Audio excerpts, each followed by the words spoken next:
Luar biasa. Inilah keberanian dan ketegasan pemerintahan kita saat ini di bawah komando Presiden hebat kita, Prabowo Subianto. Mati untuk rakyat kita, itu kehormatan, saudara.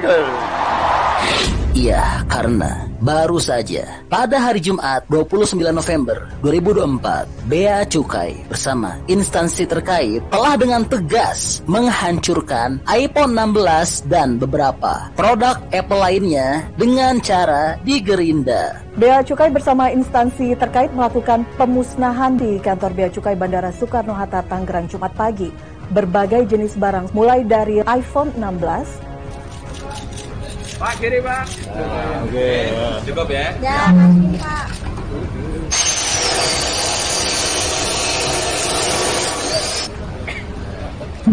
Pemusnahan dilakukan dengan cara dipotong menggunakan mesin pemotong seperti iPhone 16, iPad. Tentu hal ini merupakan bukti nyata, tindakan tegas nyata dari pemerintahan Pak Prabowo yang sebelumnya telah menyatakan bahwa iPhone 16 ilegal di Indonesia dan jika masuk Indonesia akan langsung dimusnahkan. Kalau ada iPhone 16 yang beroperasi dan bisa beroperasi di Indonesia, artinya dia boleh saya sampaikan ini, laporkan kepada kami. Bahkan, tindakan tegas ini pun akan dijatuhkan oleh pemerintah dengan cara memberikan sanksi atau hukuman berat bagi siapapun yang berani menjual iPhone 16 baik secara online seperti e-commerce ataupun secara langsung seperti just tip dan sebagainya. Menteri Perdagangan dengan tegas mengatakan pihaknya akan menindak platform e-commerce yang ketahuan penjual ponsel iPhone 16 dan Google.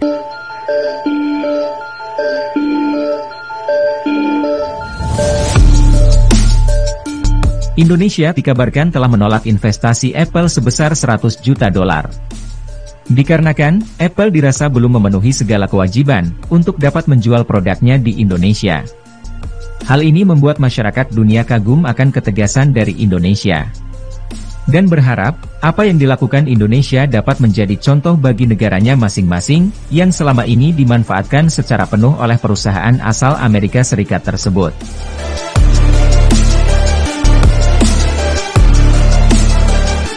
Serius Indonesia reject pelaburan daripada Apple. Apple tu bukan company cikai-cikai. Okey guys, baru-baru ni korang ada dengar cerita kan pasal Indonesia buat keputusan untuk menolak pelaburan daripada Apple yang bernilai 100 juta US dollar. Bukan sikit duit guys, 100 juta Okey, sebelum kita pergi jauh, untuk pengetahuan korang, sebenarnya dekat Indonesia ni diorang sedang ban penjualan iPhone 16 series lah. Kenapa dia ban penjualan iPhone ni? Sebab dekat Indonesia, diorang mensyaratkan bahawa untuk penjualan smartphone ni, dia kena ada 40% local component.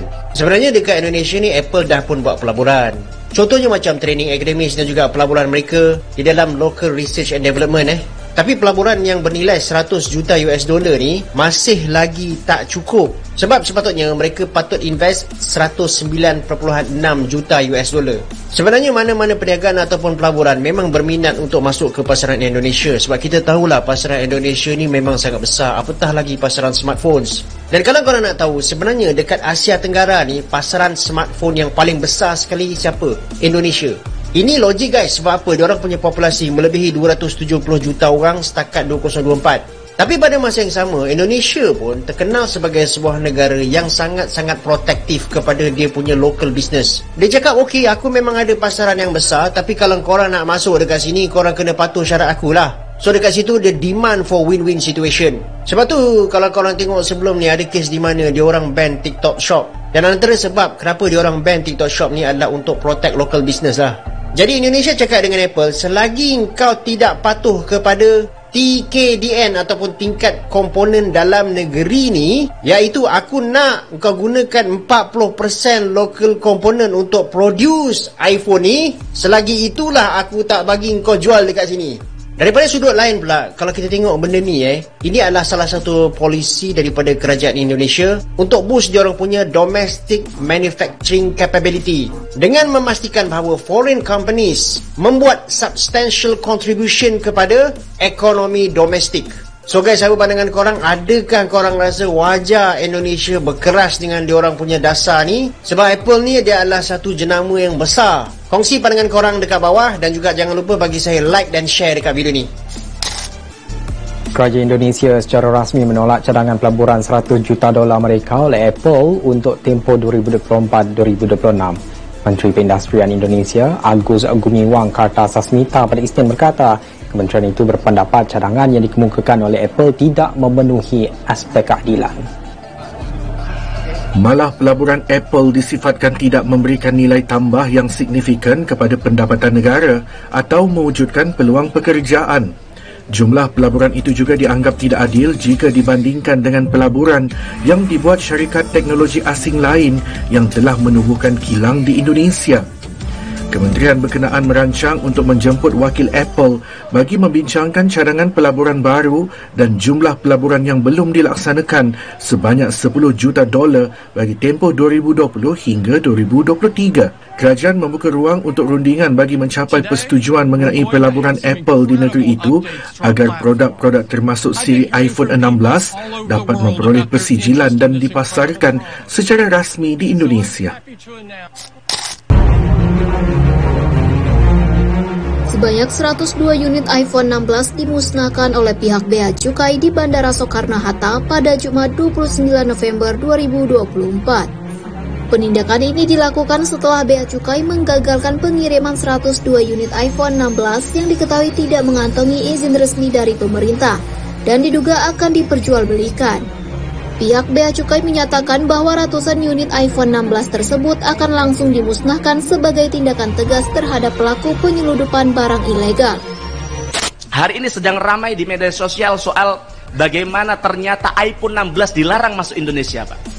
Tapi setelah kemudian kita buka alasan dari pemerintah, yaitu karena iPhone minta tax holiday 50 tahun. Emang gila ini Pak, iPhone ini Pak. Memang sudah layak diblokir dari negara kita Pak. Maka harapan kami minta kepada Menteri BUMN. Bapak ini kan jaringan luar biasa, pernah menangani sepak bola kelas internasional. Maka kami harap Bapak bisa turun tangan dalam hal ini agar kita tidak tergantung dengan namanya iPhone Pak. Kita ini kemarin mikir, Masya Allah, mereka sudah menikmati begitu banyak duit dari rakyat Indonesia, tapi ternyata mereka mau investasi di sini saja, minta syarat namanya tax holiday 50 tahun. Kami dan rakyat Indonesia marah kepada iPhone, Pak. Kalau perlu diblokir semua, seluruh produk iPhone tidak boleh masuk ke negara kita, Pak. Ini pelecehan terhadap negara kita, Pak. Pada aku, tindakan Indonesia nak haramkan iPhone 16 tu satu tindakan yang bijak. Yang mana tindakan ni mungkin Malaysia tak akan mampu nak buat. Mungkin ada yang tak tahu, sebelum ni untuk iPhone berniaga di Indonesia, dia kena penuhi beberapa syarat. Dan antara syaratnya adalah 40% daripada komponen yang dihasilkan iPhone tu kena datang daripada local vendor. Maknanya bisnes tempatan. Kontrak tu sekarang dah tamat dan Apple tak nak sambung kontrak tersebut. Jadi Indonesia pun melawan. Dia kata, kau tak nak ikut syarat aku, kau tak boleh release iPhone 16 dekat Indonesia. Jadi kenapa saya kata ini adalah satu tindakan yang bijak, a wise decision? Sebabnya dia menunjukkan yang Indonesia ni tidak mudah dipijak-pijak oleh kuasa barat. Zaman sekarang dah tak sama macam zaman dulu, di mana kita negara-negara Asia, negara-negara kecil ni yang kena dengar dengan cakap barat. Tapi hari ni dengan kuasa ekonomi, kuasa politik yang Indonesia ada, dia boleh ada kata dalam satu-satu perbincangan, bukan menjadi pak turut semata-mata. Jadi tak adalah bisnes luar yang masuk ke Indonesia buat untung, jual kepada rakyat dia, tapi tak menyumbang apa-apa kepada ekonomi dia. Dan tahu tak kenapa Indonesia boleh buat tindakan ni? Pertama, dia ada jumlah penduduk yang banyak, 300 juta, 10 kali ganda rakyat Malaysia. Bermaksud dia ada kuasa membeli yang lebih besar. Walaupun mungkin kita tengok dekat Indonesia ni gaji dia masih rendah lah berbanding Singapura, berbanding Malaysia. Tapi ke depan, lambat laun dia akan naik juga. Dan mengikut World Bank punya analisa, menjelang 2050 nanti, Indonesia akan menjadi ekonomi keempat terbesar di dunia. Dan yang kedua, Indonesia ada pemimpin yang kuat dan berani. Bukan Apple je yang kena. Sebelum ni TikTok Shop pun kena ban. And then bila China masuk ke perairan dia bukanlah mendengar saja, dia melawan. Dia menunjukkan yang dia tidak membenarkan sewenang-wenangnya China masuk ke perairan dia. Tapi sebenarnya bukanlah Indonesia ni nak bergocoh sangat dengan kuasa-kuasa luar ni. Dia just nak situasi yang menang-menang. Seperti mana TikTok Shop sebelum ni, mula-mula diharamkan, tapi bila dia dah ikut syarat-syarat yang Indonesia tetapkan, dia bawa ke meja perundingan, Akhirnya hari ni orang boleh je membeli melalui TikTok di Indonesia.